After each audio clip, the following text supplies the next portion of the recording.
The Story of Redpine Valley, Episode 13, The Second Tunnel. Shorty was feeling very proud of himself when the tinfoil helmet he had bought protected him from the moderate psychic drone. That purchase was made on Vix's recommendation, and Dennis the passing trader had given him a good price for it too. Vix had explained that being sensitive to psychic powers was a blessing and a curse. As a hussar, Vix was completely dull to psychic waves, and explained how this had given her immunity in the past when Redpine Valley was subject to sinister psychic auras. McKay had instructed Patel and Stumpy to leave the colony during this time to deliver her crafted trousers to Lexeter, and also relieving them of the effects of the harmful psychic drone. When they were away, McKay had approached Shorty and gifted him with a beautiful steel sword and accompanying steel plate mail. He had never felt more like a man. His feelings of pride were dashed, however, when on Patel's return, Tomoko rushed up to greet the older man with a long, warm embrace. The announcement of Tomoko and Patel's engagement was met with mixed responses from the tribe. Whilst love was always celebrated, the age gap caused quite a stir, a feeling amongst the colonists that was perpetuated by Shorty's unhinged rants, even when he hadn't necessarily wanted anyone to hear him. Shorty's emotions were as untamed as ever, and he took out his frustrations on the wild animals in the valley. His body felt strangely tired, and it was again Vix who provided him with the answers. As a sanguiphage, he would now have to intermittently death rest. Whilst cooped up in his hut, Vix didn't have to outright lie on Shorty's behalf, as most of the tribe believed that this was just another of his tantrums.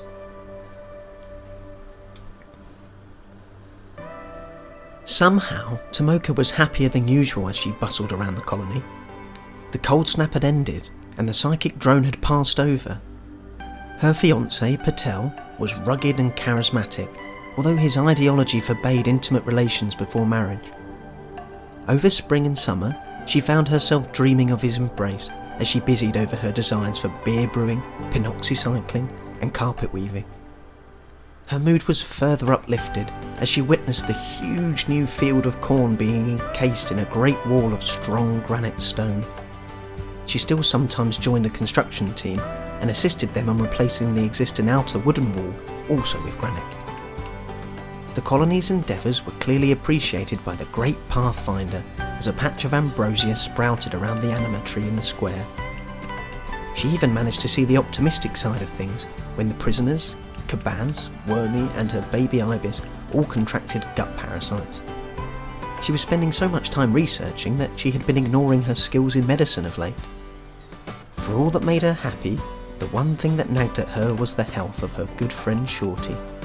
He had been bedridden for days now, and she didn't know what was wrong with him.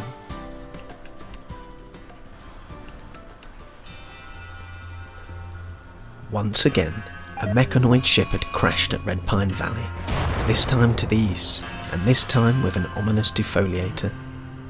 On the same day as the crash, a friendly caribou sought refuge with the tribe and was named Breakfast. Shinichi saw how this new danger somewhat brought the tribe together. Over summer, the dwindling supply of food had sown discontent amongst the colonists. When the food was prepared, some were binging on it.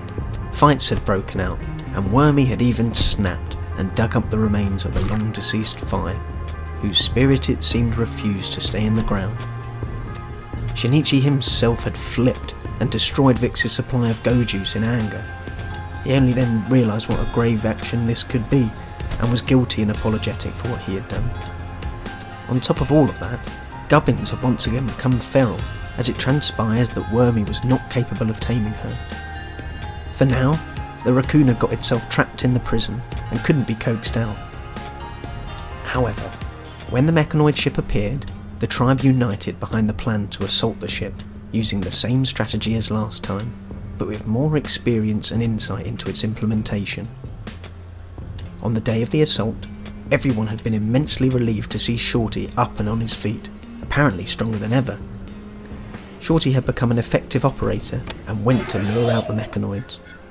the rest of the tribe donned their war gear and waited in trepidation. The attack never came, however, and many thought Shorty had been defeated.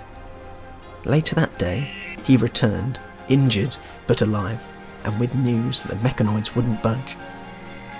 And so, life at the colony continued, albeit with the tense backdrop of danger.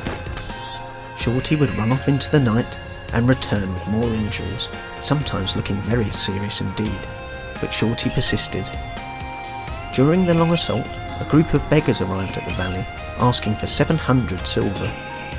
It was not custom for the tribe to give charity, but Shinichi empathised with the visitors who also believed in the Order of Harmony.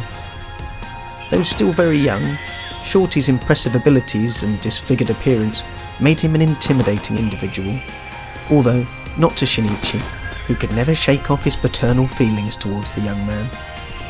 Shorty's daily ranging continued until the last day of summer, when a caravan of royal tribute collectors arrived and helped to dispatch the last of the mechanoids. This day was clearly a fated one in the eyes of the Harmonic Elder, as not only was peace restored to the valley, but he had also finally converted Robinson to the Order of Harmony, after much dedication to its preaching. It seemed the tribe had been blessed following their charitable donations.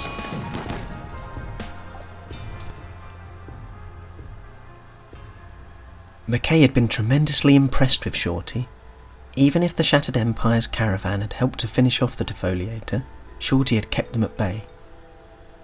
After discussions with Shinichi and herself, Shorty was given permission to offer Green and Bud to the tribute collectors, who honoured Shorty with the title of freeholder.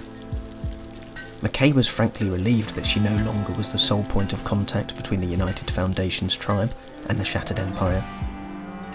McKay was further impressed by Shorty when he confronted Stumpy, whose nervous disposition had been buffeted by recent events and he had decided to leave. This would not have been a problem, but he refused to relinquish his wooden plate armour or her old assault rifle. Stumpy's arrest hadn't dampened morale around camp, and some, most notably Robinson, actually seemed to revel in it. For McKay's part, she was happy that she could once again wield her assault rifle, and had also taken it upon herself to carry the psychic shock lance that Patel had intelligently bought from Lexida. She noticed that Patel's standing amongst the tribe had solidified following his recent engagement and the successful trade mission where he had acquired the Eltex robe. McKay was satisfied that if the tribe continued growing strong, they would defend themselves against the perils of Planet Rim.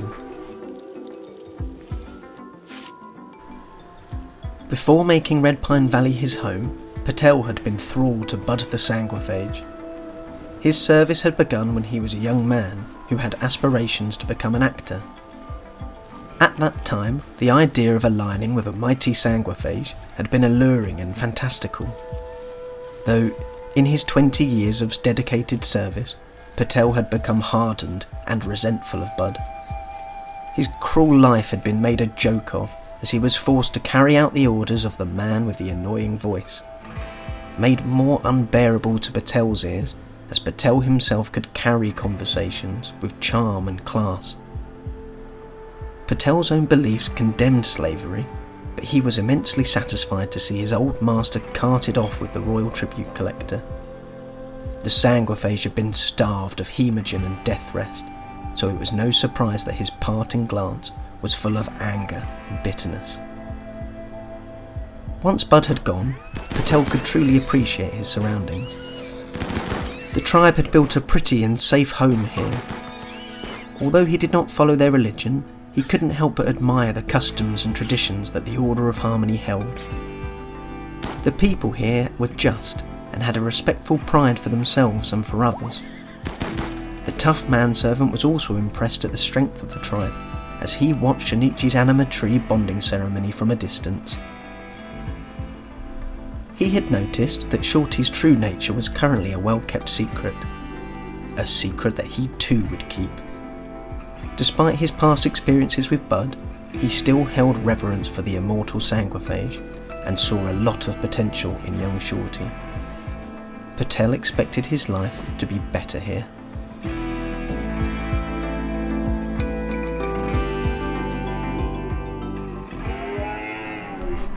Thanks for watching, everyone.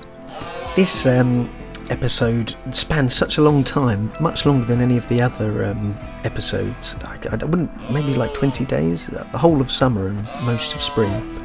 But unfortunately, I didn't catch some reason the recording stopped as the defoliator was destroyed, which is, I was looking forward to that bit.